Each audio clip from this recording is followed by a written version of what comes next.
Now let us talk about various types of plans that you're going to encounter as a civil engineer, especially when you need to acquire the information from those plans for you to work out your design and plan for your construction projects. First, we have the topographical plans, which is prepared by the land surveyor. The land surveyor needs to be a licensed surveyor to be eligible to endorse for the topographical plans. So what is the topographical plan? It is basically a map indicating to you the natural and artificial physical features of an area which you're going to develop later. Among the informations provided include the elevations, contours, existing drain and the invert levels, drain discharge, datum, lot numbers and boundaries. This is a typical topographical plan. As you can see here, it is filled with numbers. These numbers represent the elevations of that particular spot with reference to a datum on the basis of the height from the mean sea level. You also see some contours as represented by the lines, giving you an idea the terrain and the surface conditions of that particular land. There are lot numbers and boundaries for the lots. It also indicates to you the existing structures such as the road, the earth drain, the telephone post,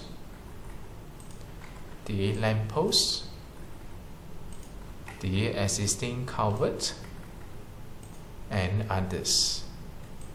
It also indicates to you the elevations of the roads and the invert levels of the drain. IL here means the invert level. You may also refer to the locality plans to see the locations of your lot and the discharge from your site. This gives you an idea how you're going to design the drainage for you to discharge the water and runoff out of your site. Next, we have the pre-computation plan, or normally we call it as the pre-com plan. This is also produced by a licensed land surveyor.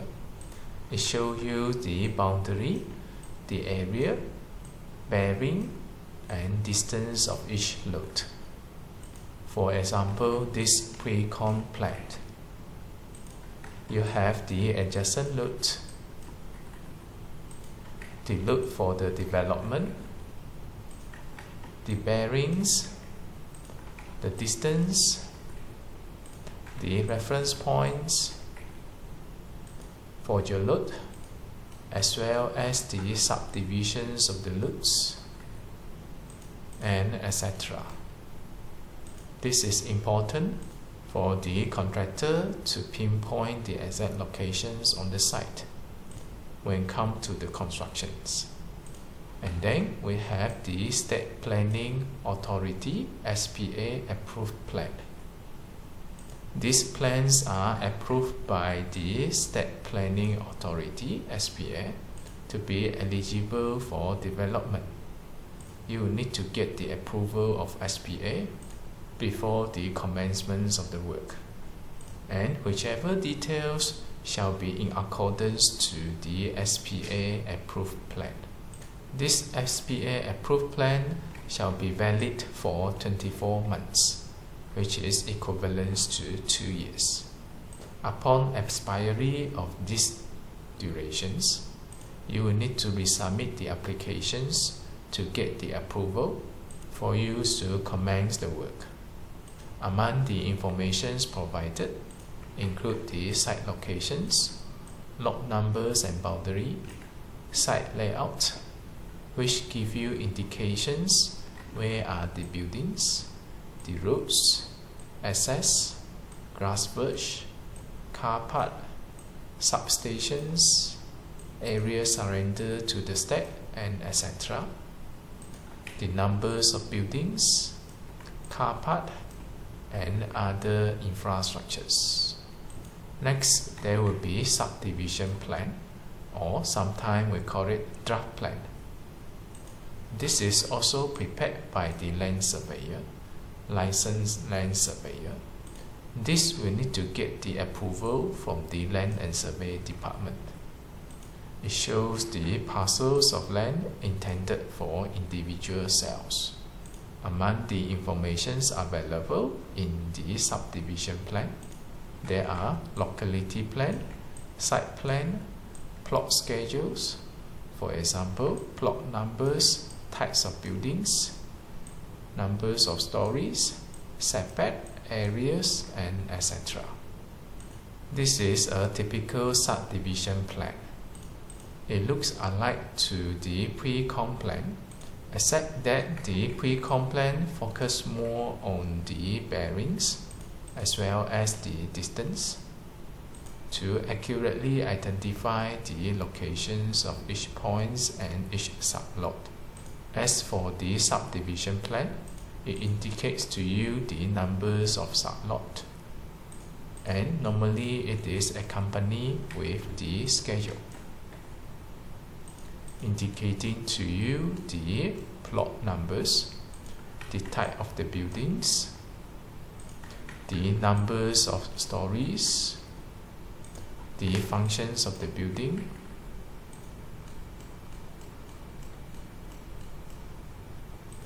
numbers of stories, building setback, and the respective areas of each sublot. It also indicates to you which sublot are to be surrendered to the states and their purposes. You use this plan, namely the topography plan, SPA plan, pre-com plan, subdivision plan, for you to produce the engineering plan. We're going to discuss about the engineering plans later. Other than these plans, we have the architecture plans, the structural plans, and the engineering plans, which we're going to discuss in details later. Now let us talk about how it is related to our integrated design projects. You will need those informations for you to produce all these plans. This slide here shows you an overview of your entire integrated design project. We have financial feasibility studies. This is carried out to determine whether the project is worth investing, and also to estimate the profit and the revenue as acquired from the project. If the project is found feasible, then the following stages shall trigger. You will need the pre-construction plan, which is pre-com plan, which is used for you to get the approval from the SPA. Later, there will be State Planning Authority approved plans. And then you will need the topography to acquire the elevations of the site. This and this are produced by the licensed surveyors, and then come to the subdivision plan or draft plan. This is produced by the planner. After that, you will use all these informations for you to work out the followings. Architect will use them to produce the building plan. Once the building plans is ready, engineers will need to produce the structural plan based on the building plans. Now, in the design of the structures, you might want to acquire the informations and data related to the soil on the site. This comes the soil investigations report. The outcome of the soil investigation report shall govern the type of foundations that you're going to use, and it provides you data to design for the foundations of the structures, as well as the slope stability and retaining structures. You will need to produce the engineering plans, and then based on the engineering plan, you need to produce the water reticulation plan. The engineering plans covers the roads and drains. The structural plans covers the buildings, and the water reticulation plans cover the water maps, the piping, as you will need to supply water to the building. Now, the water reticulation plans is produced by engineers. This is different from the internal pumping system. The internal pumping system is produced by the architect, which is referring to the pumping system within the building. The water reticulation plan is referring to the main water pipe outside of your development areas. You will need to connect them to the buildings. The water reticulation plan will later be joined to the internal pumping system. As a clear cut, the piping within the buildings is produced by the architect, while the piping produced outside of the building, it will be produced by the engineers. The water pressure here is relatively high, which requires the design. Sometimes the water pressure can be very low, which can affect the flow of water. Now the engineers will have to work out the solutions. Other than that, there are environmental impact assessment.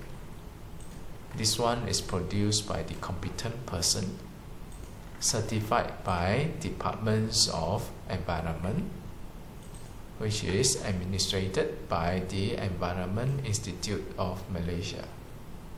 As you can see here, this involves various parties. We have licensed surveyor, planner, architect, engineers, and competent persons. And the respective plan will need to be submitted to the local authorities. As far as the civil engineers is concerned, you are dealing with the structural plan, soil investigation report, engineering plan, water reticulation plan, and sometimes the EIA report.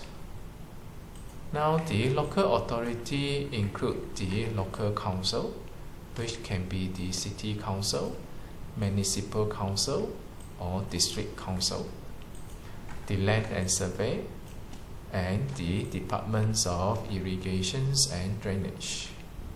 You will need to submit your design, including the structural plan and engineering plan, to the local council. At the same time, you need to submit your engineering plan to the land and survey and DID. Land and survey look into the lot boundaries.